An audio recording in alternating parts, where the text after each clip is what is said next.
Epamcho empani atenase akonya kese pa beda ho se yefiri ene yempa bonase ene ndedi kai se ne nso pamcho untu punu mai uboni ahobrasiem ye nyina yekofom agwentefo ento nhyase adwumna yemompai Adinyamia dia ya duasia Osonia sasure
Amen. Asunjua Emmanuel, Yamia no, I do a second woody show dear no yam. A radio to my dinner, ye. Sana radios, Unuquadia Safo. We are going to pass as of Trini and as of Kunkulimuno. I know quite Jacob, Betche where regional Tisas and Kafor. Ababias radio Sokobine, Woodville, as of we. Another any dana radio she saying in Edna say. A crane but boy Yakubo Jumedi, no Yakubo Tia Sufre, no shall one when yam, now reduce as a fufre, I ever be no. Yakubo Baba Tambibiam, am I a show dear no identity. Amen. Bonibia Fachani show dear no yam. Jumedian in Anish has any. For to make a say, ha, never was on in us and a catan for him, Naman Kunudiamra. I do to 4 per year and do my enough and Quasso. I do for so and I showed the Nuyam. I sank a focus and I showed the Nuyam. Yes, we did Quemo Teda. Amen. Motumica Sensa and it is so friends and our tree, my dear Dinner, and one so about and so about Panning showed the Nuyam. The Sordu Bane Radiosu, 10 year repay any Antibonibian car. No one and I'm crossing in about some gem. Ubia obes so about Yankupong. Obon chidom no ba asumdwena radios antibody bianka ebeduase utumi ade nyina ye bon hira mra amaye ne ene dan nyina amen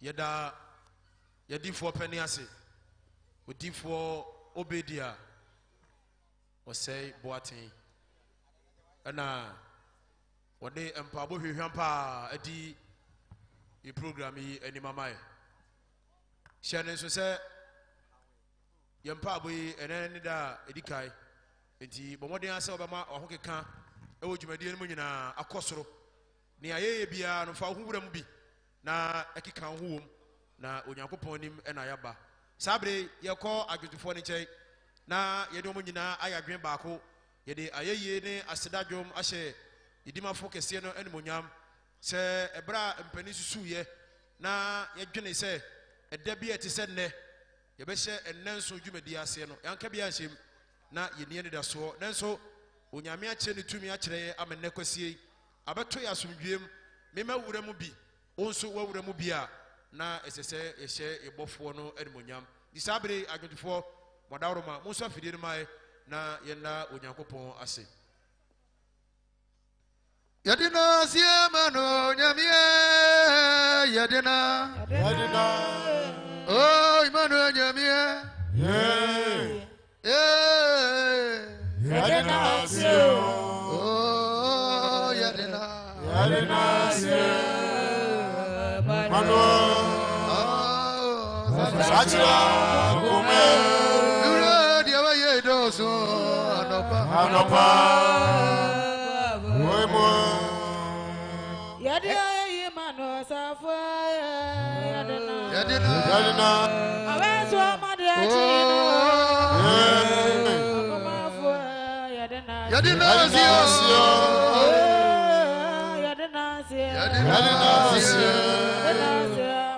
Mano Sachira kume Aweso amadiachino Anopa Moimo Anopa baimo Anopa baimo yebe nyamia Yadina yimano wenfo Yadina Aweso amadiachino Yadina sio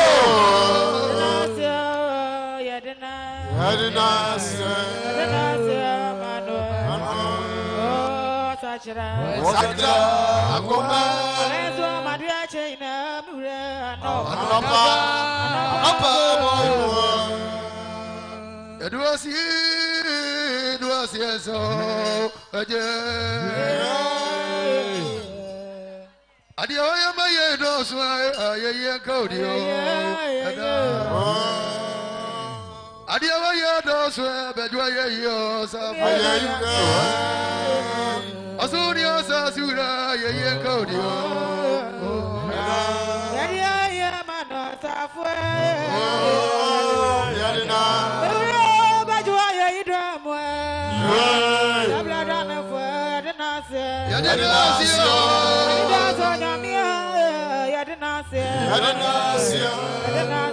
mano Sachira kuma Anopa Moimo Ayayikadino Yayesa Odi abade ina bedi aye monede moyo ayaye Ajaya uni awaye isa wa yahwe Amama ye ina waye do so dumankume Anopa baimo Adia jume yebe nyamia Yaya mano safwe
Hallelujah.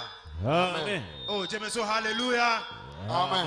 Yan shawra diyan mo nyam so ina do ho dada. Amen. Ase de bi mo wura hoyi. E shawra diyan mo nyam so na obiti ho. Yan na wura diya si so ina do ho dada. Amen. Yes.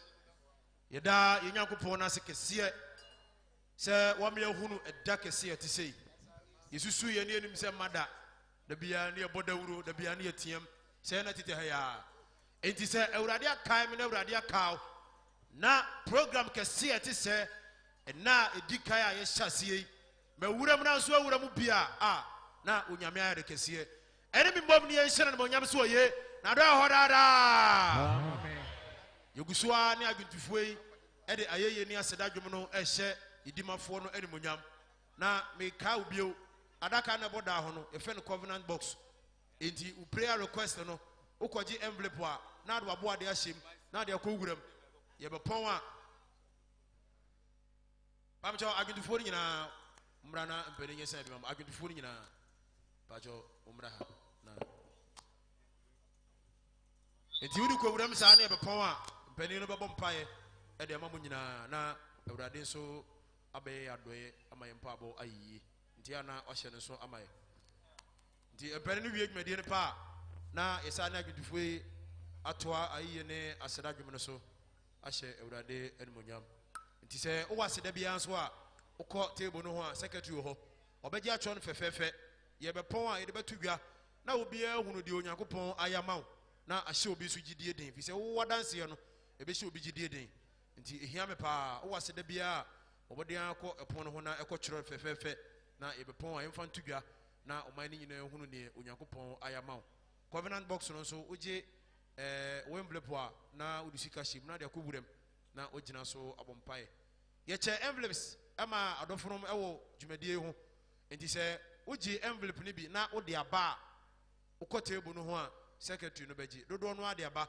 eguso a yegigye enti se ode wo wo nchen wa ha wadaroma na ode akọ table no ho amae na yaje na yaboaboaro na fi mpani no timi de adijuma esese omudidie na ahye awurade enmonyam enti mpani ni wie agidufo ne san ne pe na yetoa ayeye ene aseda dwom no so se uma hada emuakọ aba ahaye True Faith Church International Sokoban Wood Village branch ye na de segmedie ebrewi enanso dwumadi a mpani no de asi ho ye hyase ne ekina ye waha ebunada ukuada ya woda fiada na yewie memenda na fi mpani no abie asori amaye na abeka no kwarigidi ensafo no ho ewo national records nti denti a ye dwumadie no hye no so se ukuada nyame yadoma ukuada aforebo kese a ye bebo na e dia support adwuma mpani no eye no ha no nti fi sabre bobo aho minim se dodo no a ya ho borada ebi afi no abewuram bi bobo aho bi na eye wurade pa ukuada aforebo no onso ma homrem bi na ye nyina ye nkambom na ye mpagya adwuma ni siwo na me de mogidie se obi a be ma ho abasa aforebo ebu bia no onyankopon no a oye ketuafo no obetua oka ama won so wadanse adoso ti anu ahye no so sa ama me pamcho Ford Fiesta wadaroma ese be paki ye mai ka bi ese fen Ford Fiesta ndi wa ye oka no ese wona black na obe paki ama ye na fi yae agentfo wadaroma mo wie dia mo so fidie mai na mo mai hot one pa na infantry na ase enhye awurade enmonyam mo so mai ade atimio nasa me wonkwa me nibri be nyame ayo adutia media yeye media sera eja wasre media yeye bamano ade atimio na me wonkwa me nibri be nyame ade atimio no peye media yeye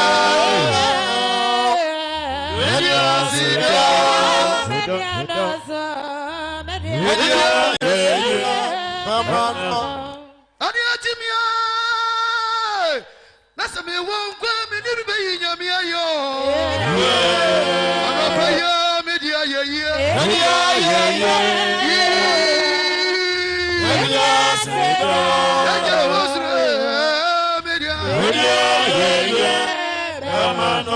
Amade papa bi atimia na me kati atefo wa me ne brebe ya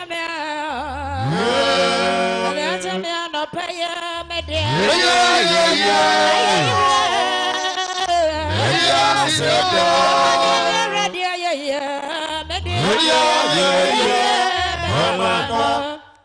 Duasi.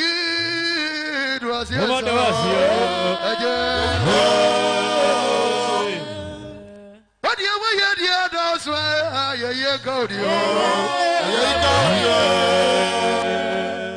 Oh, yes, my dear, yes, I will.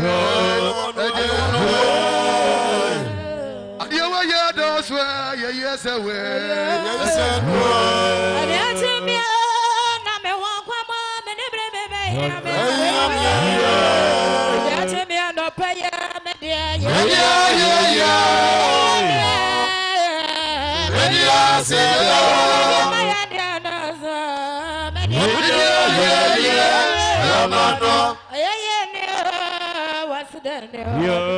What's that?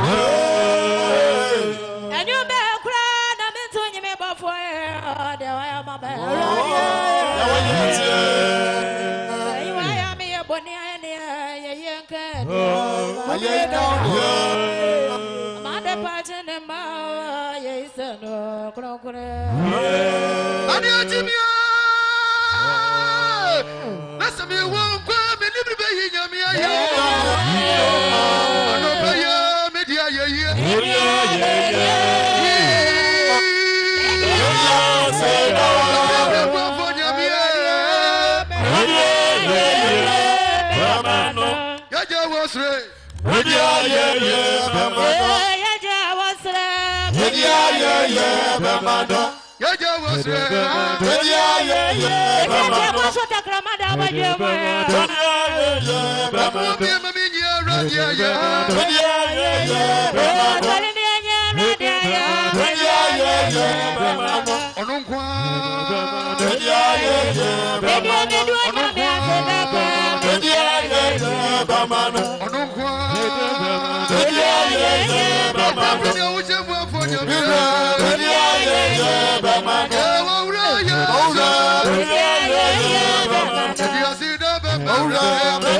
Hallelujah. Amen. Oh, Jemeso, hallelujah. Amen. You was a debia. You would have done to near the Bemano. If you say, I don't know why I do it, see it, say, Bear last week, now I did been on social media. A brand TB say, or could do to a group, and more trying. And more Bonamari with JC, that dear number, that dear so rare, net teacher, killer white now. I was on Global, now Casa, train. What generals are deep by 5 seconds of you walk off. And fa a drone on ye. Now, so yet, dear, in Sri Lanka, Yakupon say, dear Abu Sam for say, you know, I would have a number. Once I do an opa, no be sure and would or share operation Moyan and Ajua at the H. One number, Nayan and Wanga. The Babu see Okuya da, and so young day, you move if you say Dima for a day. Etiasi, hallelujah. Amen. You go swallow Ayene as a Dajumoso. Me pacho. Car number AS 841814. Pacho, ese wapaki bebia emwa into adaroma na matis bepaki emaye. Ana AW 77320 registration number no pacho Shodi. Aha, sekani Shodi. Nti wa yode ano misrawa na akopaki amaye na bibia kama. Okwa mranti no to mechiro bebia would be see na bibia I find. I going to for you go swallow ayeni aseda dwom no so na ase ebinum ahoke kan no for mame Die be ni say live here wa hai ena live mi no ye ka bom si wo ho adwum na eba no obi ensi dwom eyem nko amodwom twi asasa na makofa ha na makotena ase na afi another batch nso aba na ye de akona wiye enti adwuma eba group A group B eyem odwom siesie wo ho na you handkerchief ne twa na ase na urade hu say the wire man woni adai woni aso hallelujah amen enti 24 no my hot one baako na group A ne group B emfa omoasa no emefani muhammad won so mai adi urade ya mami medanasi adi urade ya mami medanasi ya Jawasra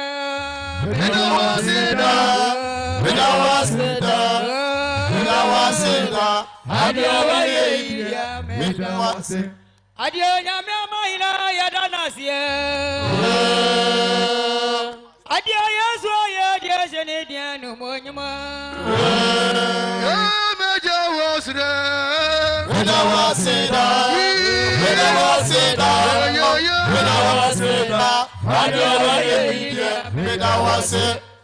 Adio radio ya mami medanasia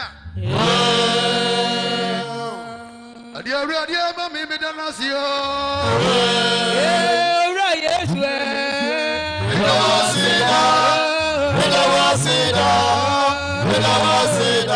Adio wa ye medawasio Ogajamia goyinyamia ye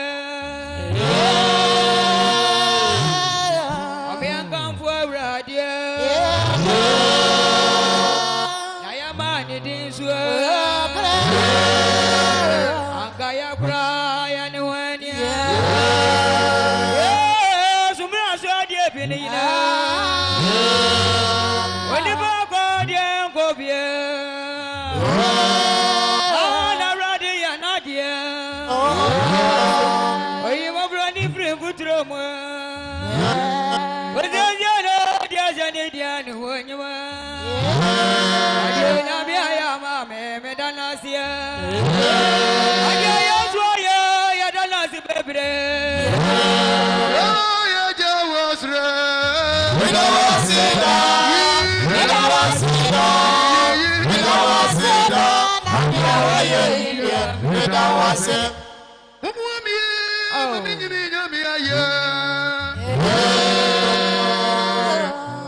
Adofu kojame isa nyamidian monyam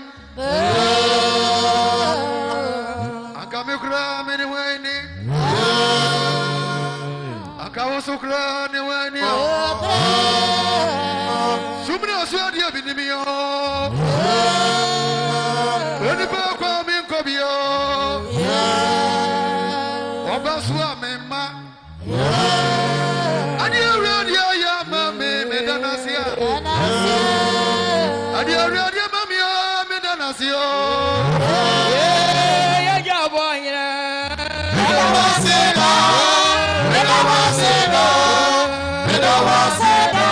Adio wa ye medawasio Ajonyamie medawase Ajonyamie medawase Ajonyamie medawase medawase Medawasienza medawase Medawasienza medawase Medawasienza medawase Medawasienza medawase Adio wa mami medawase medawase Adio wa mami medawase Adio wa mami medawase Adio wa mami medawase Adio wa mami medawase Medawasienza medawase medawase Medawasienza medawase medawase Asodio no pa medawase Anyamia yo medawase Asodio no pa tutu medawase Anyamia sia medawase Medawasio medawase medawase Medawasio medawase Medawasio medawase Medawasienza medawase Medawasienza medawase Medawasienza medawase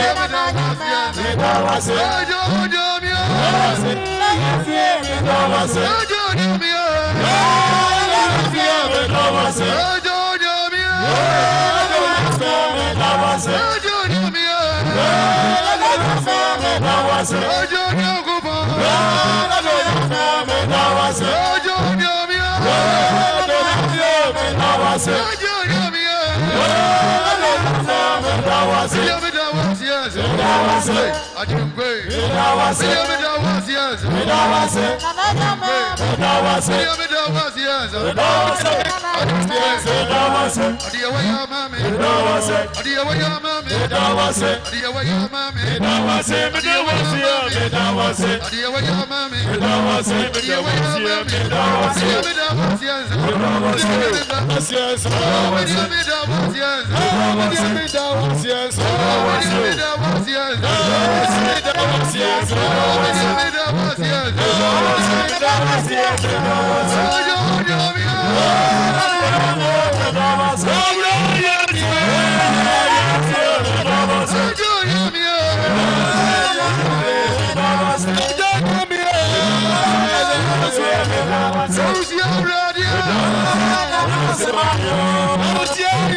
Yes,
Hallelujah. Amen. Edwomono ene asano said yokono. Ahwa ye pon agisi bua. Mema ne side bebua. Ebe do di first. Me mo bi adi. Ma no so bebua ebe do di first. Sabre aka ye edwomono last one. Nti de ebe ni e de bo ba ku bekum no ma mienu. Edwuma ebe hwagu mu a lawe beba. No ma for hasa said e bi fo ye no makotena ase. Na omo tena ase na lawe so to aso. Omo tena ase na lawe so to aso. Na we so to aso edwum kro no a ye wie pe na e dane ensa akohu modwom. Ti adwotefo mo nsa so fidie ni man na group C D E F G H I J K L ni nyina ye futu afra adwotefo mo so man ne nko.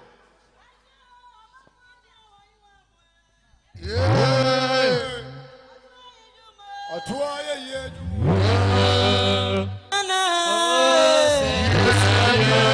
Hallelujah.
Yebedi hu mujumadi na chia ko pembra mpani be kire se yemfa hu mujumadi dwumadie no ebra na wie sɛ yɛde wo mu dwumadie no nyinaa ɛba na wie a dwumadie kɛse a te sɛ yɛntumi mma awurade fie na yɛnyɛ dwumadie no nyinaa nsa nkɔ ebra yɛntie nyankopɔn asɛm basa mpanifoɔ se ɛte sɛ deɛ wasa kapoma na wadwam ne sɛ nti na yɛbɛtie onyame asɛm afiri odiifoɔ ɔsɔfoɔ a ɔyɛ ashanti wasi nyinaa yɛdiifoɔ pani ɔsɔfoɔ odiifoɔ Jeremiah ɔpɔn na Jeremiah dwumfoɔ sorry na yɛtie onyankopɔn asɛm afiri yɛpani nkyɛn ansa na afutuo no bɛba no ɛyɛ New Tafo District adiifoɔ nyinaa pani odiifoɔ Joseph Badu bɛbɔ mpae adi afutuo no anim amae sɛ odiifoɔ ɔsɔfoɔ Jeremiah dwumfoɔ ɛde awurade asɛm no ɛbɛ wie a na yɛto nsa frɛ odiifoɔ Benjamin Akoto na ɔno nso abɔ mpae sɛ asɛmpa a onyankopɔn nam n'akoa so ame ateɛ no ɛntena yɛn mu na yɛntumi mfa nso aba nansa wiase sɛ odiifoɔ ɛde ne mpaabɔ no ba na wieɛ pa a na yɛyɛ altar call no dwumadie mu sɛ wagye adi a mpanin no nyinaa wɔ ha na yɛde wakɔ nsuom akɔbɔ osu na nso abɛyɛ nokware gyidini na yɛno nyinaa tu abia akɔntuo no tia na wahyɛ no so saa ama yɛ sɛ ɛno ba na wieɛ a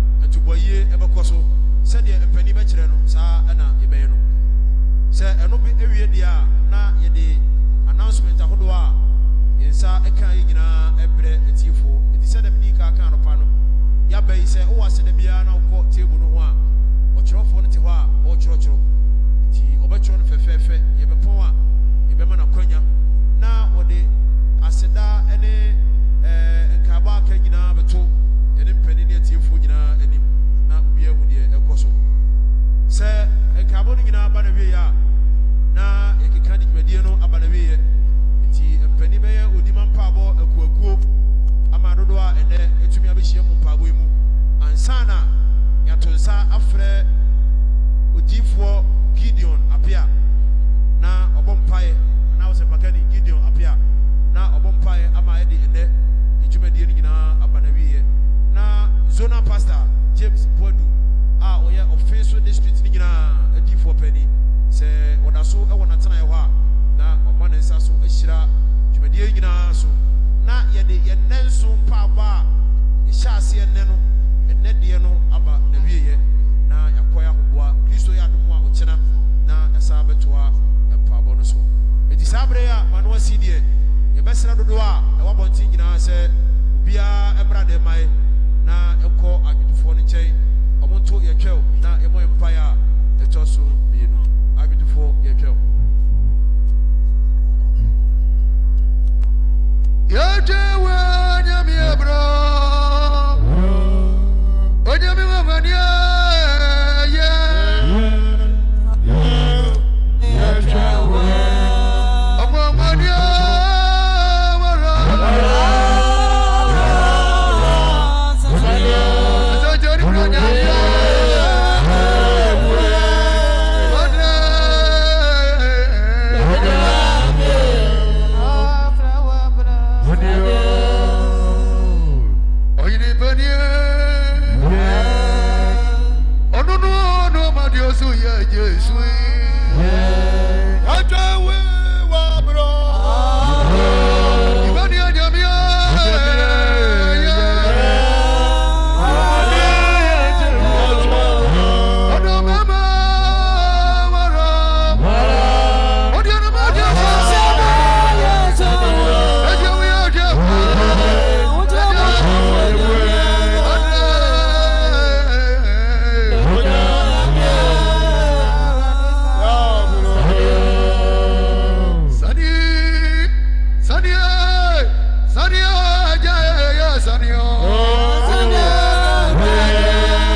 sɛ ɛnyɛ awurade na ɔwɔ yɛ afa ɛberɛ a nnipa sɔre ti ayɛ no a anka wɔbufoɔ do ti ayɛ no anka wɔamemene yɛ nimuno na anka nsuo amene yɛn anka asubɔnten abɔ afa yɛn kra so anka nsuo a ɛyɛ ahantan abɔ afa yɛn kra so ɛnhyira ne awurade a wɔamfa yɛanyɛ hanam ama wɔn se yɛn kra adwane sa nomaa afiri ofirisumfoɔ fidie fidie no